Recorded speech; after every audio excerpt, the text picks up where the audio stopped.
Story 1 is about an employee that quit so hard that her boss called the cops. I used to work at a cell phone carrier storefront.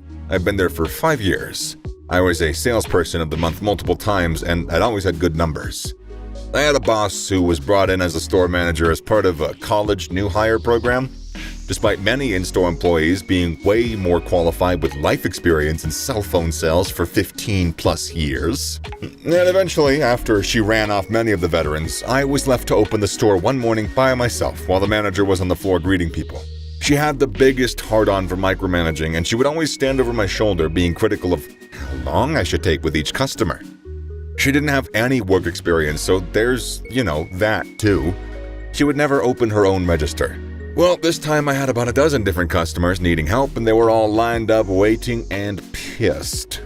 My boss comes over while I'm trying to go as fast as possible and says in my ear, "You're taking too long, you need to move faster."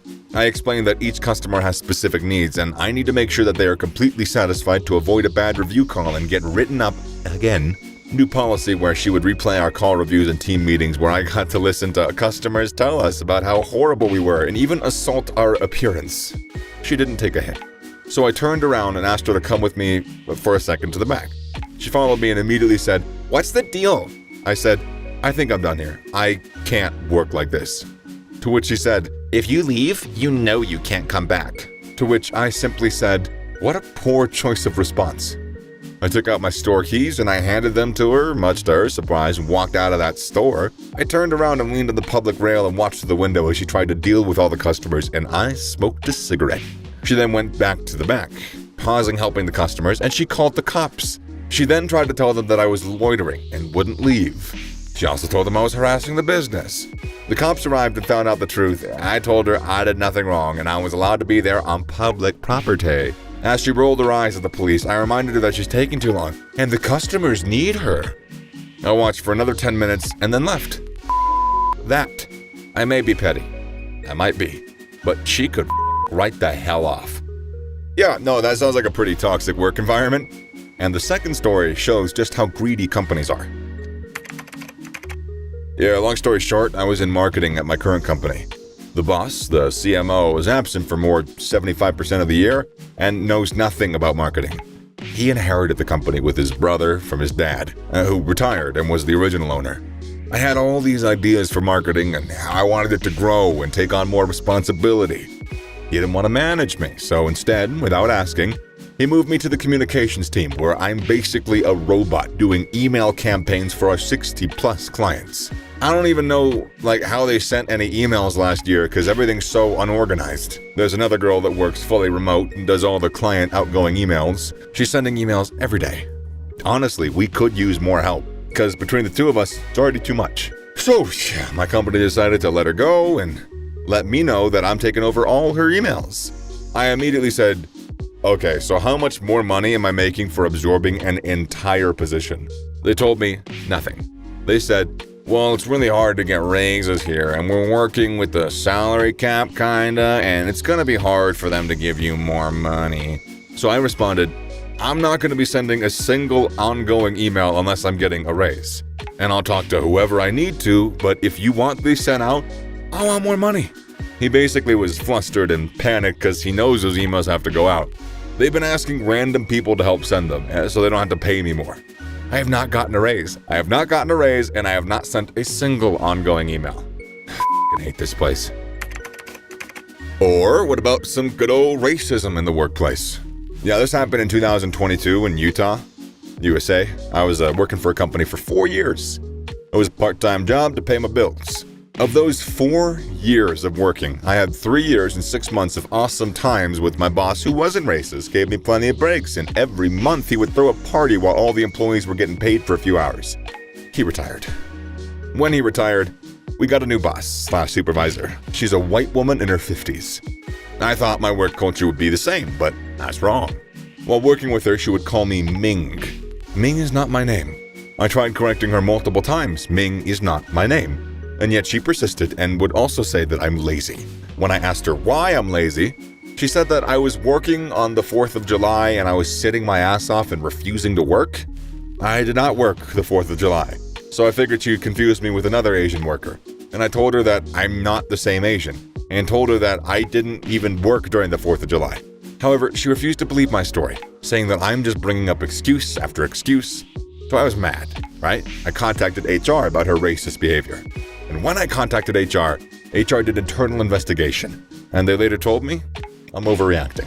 Right, HR told me that her workplace has multiple Black and Hispanic employees, and those employees have never had a problem. When I returned to the workplace, my boss was mad because she had to take a couple of hours talking to HR. She told me that I am being racist, and she fired me. Turn out in my f***ing red state. It's okay to fire a part-time employee without warning or anything like that. So yeah, racism is bad, but the next story is just ridiculous. First and foremost, I am a dog owner and I love dogs. So last Wednesday I had to clean the air ducts of this house. Homeowner wasn't present, but his 80-year-old mother and 40-year-old brother were present throughout the air duct cleaning. These people have 2 giant bulldogs. One of the dogs wouldn't stop barking at me and was up my ass the entire 4 hours that I was there. Literally walking on my hind legs, trying to jump on the ladder as I was standing on it, barking in my face when I had to reach down and grab various tools and cleaning supplies from the tool bag. I had also previously noticed how basically flies were swarming up on the dog when I first arrived. Needless to say, I didn't want to pet him. The dog wouldn't let up on me, was constantly at my legs, was constantly barking at me as I was operating the machinery and navigating the hallways. It wasn't until I was cleaning the boots with a chemical that I had asked the 40-year-old son to please put the dog away so I don't accidentally get a chemical on him, which would get me in trouble. The 80-year-old told me that the dog will leave me alone if I give him a belly rub. I am not kidding. I told her I'm not doing that, and to once again please put the dog away so I don't accidentally hurt him, as he was up my ass. So the 40-year-old, son sighed and struggled to get control of the dog before having to physically pick him up and bring him into the bedroom. I was able to finish the duct cleaning around 12 p.m. These people proceeded to report me to HR to my department for being rude in how I approached the situation. All I did was, in 2 sentences, ask for them to please put their dog away while I worked with chemicals. I had a meeting on Friday, and I couldn't believe that it was actually being investigated. Come today, I'm calling the office again and informed that I'm being let go, as they had further spoken to the customer over the weekend. They wouldn't tell me exactly what was said, only that I wasn't being truthful in how I went about asking them to put their dog away. These companies don't give a single about you if it means that they can retain another customer and milk thousands of dollars for them for their air duct cleanings and overpriced AC components. I plan on taking this to my local labor board, but it just feels so demoralizing when I could be fired because a customer gets offended I didn't pet her dog or entertain the dog while I was on duty. I don't know what to do. So boss told coworker I'm dating that she has to pick between me or her. My manager, boss, used to be my coworker before she was promoted. Back when we were coworkers, she texted me telling me that she had a crush on me. I kindly told her that I was flattered but not interested. I said I hoped that we could remain friends, and for the next few weeks it seemed like nothing had really changed. We were still friendly at work, and she never said anything after. It was all good. Fast forward a month or so, and she's promoted to our manager. No issues. Boss is doing a fine job as a manager, and the crush was never brought up again. Around this time, I start seeing a different coworker, P. Please don't blast me for seeing a coworker. I understand, bad idea. It's a part-time job. I'm only there 1 or 2 days a week. So, everything between myself and P is great. We go on several dates, we start seeing each other pretty seriously after a while, and that's where the issue begins. Boss and P are friends. They became friends through working, but started hanging out outside of work, and after Boss became our manager, things get serious when P tells Boss that we're seeing each other, and then, things don't go too great. She didn't blow up or anything, but she's obviously upset that it's happening. One night after work, Boss texts P and says, I need to make it less obvious that we're seeing each other at work. Even though she said, this is coming from your boss, not your friend. Here's the thing, P, and I rarely even talk at work. Our schedules don't hardly align to where we can. We walk out to each other's cars after our shifts, but that's about it. We shrug it off because we're already acting appropriately at work. Fast forward another month, and I come to find out that when check-in staff aren't working, Boss is taking our tip-out money that normally goes to them and pocketing it. So I bring it up to her. I say, hey, that's illegal, federally, for a manager to take any tips from employees whatsoever. I don't threaten to lawyer up, but I do let her know that she shouldn't do it anymore.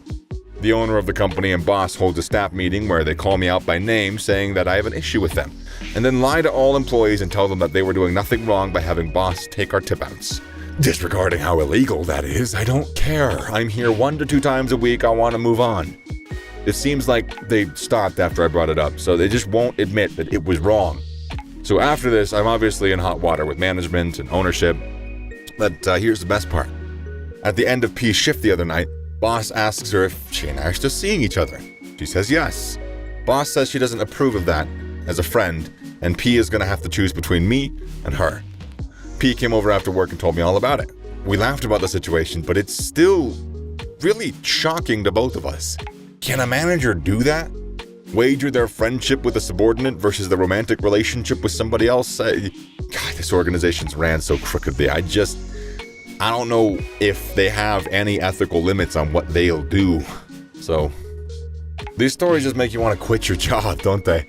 Well, let's end it with a few stories about guys quitting their jobs and giving the finger to their boss. Everybody likes those, right? Here's another one. Good evening, me. I was reviewing the cameras from our night shift today and noticed that you were sitting on a stool for the majority of your shift. This is completely unacceptable behavior, and we will be discussing it tomorrow before shift. Yeah, I cleared it with lead. I have 2 broken bones in my left foot, doctor documented.